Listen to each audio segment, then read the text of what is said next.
In today's video, I'm going to teach you how to use Gitignore to ignore files in GitHub Desktop.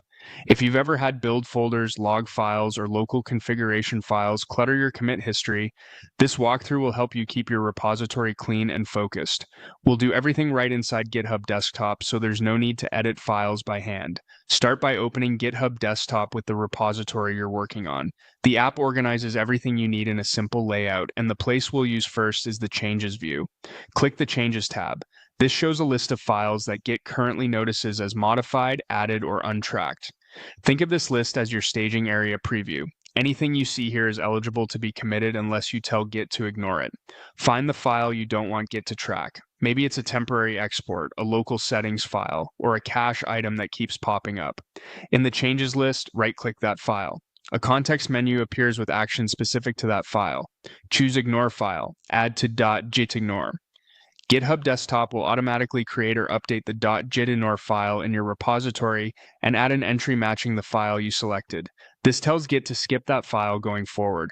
You'll usually see the file disappear from the changes list because Git no longer considers it something to commit.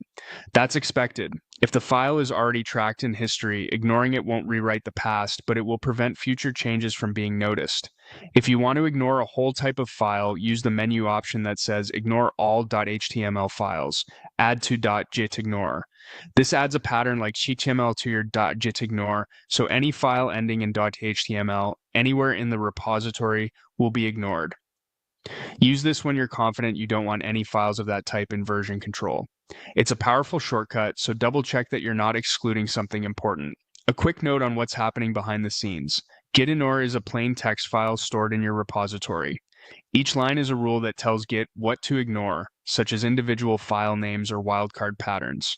The rules apply consistently across your team once they pull the changes, which helps keep everyone's commit lists tidy.